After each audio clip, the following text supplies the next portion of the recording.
What's up, everybody? It's Tyler here from Wine Riot, and this week for the wine of the weekend, it's Thanksgiving.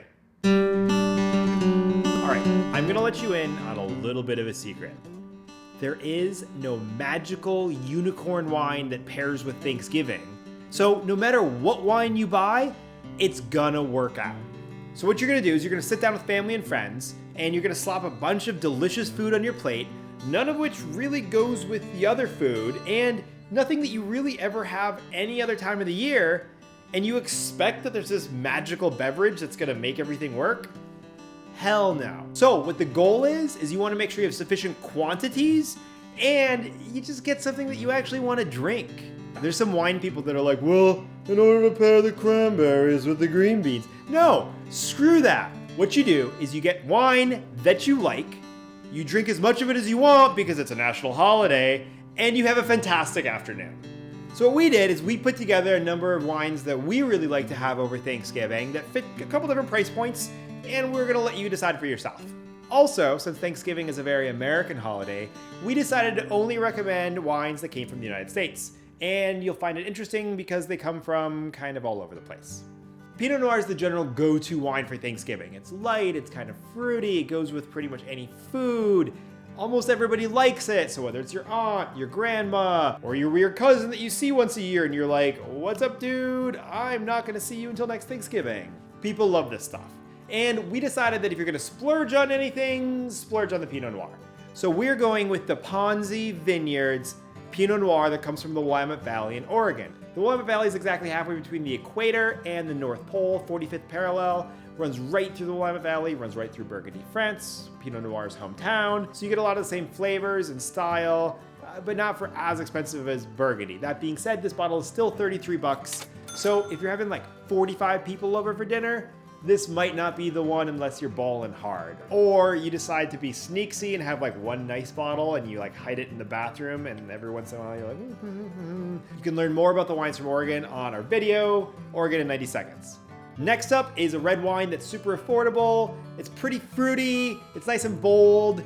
2013 Joel Gott Zinfandel. This stuff comes in around 13 bucks, so you can get a bunch of bottles, fill the table with them.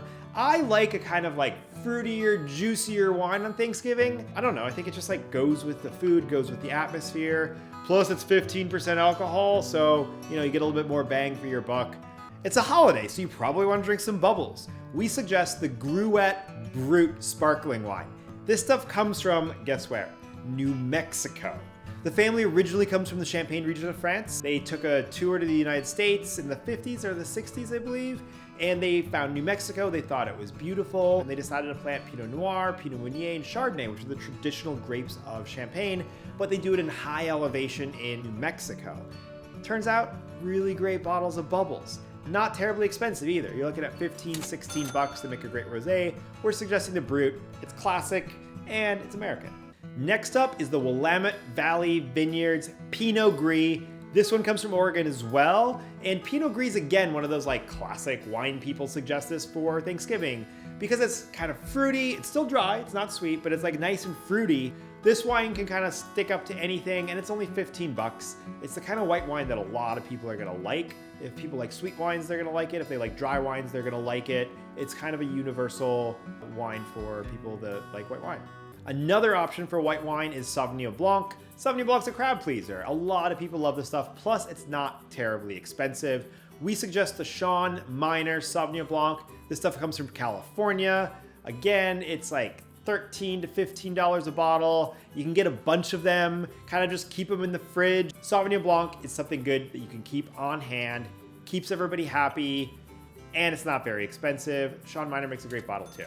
Last but not least, the chances of you being around a family table and somebody brings up politics, maybe they bring up religion, there's a lot going on right now. Everybody starts fighting, you have to deal with this, you have to deal with that.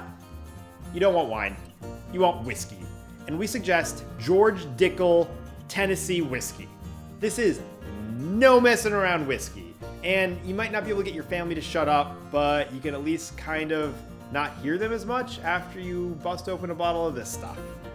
Happy Thanksgiving, everybody. From everybody here at Wine Riot, have a great holiday, Enjoy the wine, enjoy the food, enjoy the family, enjoy the friends. Cheers.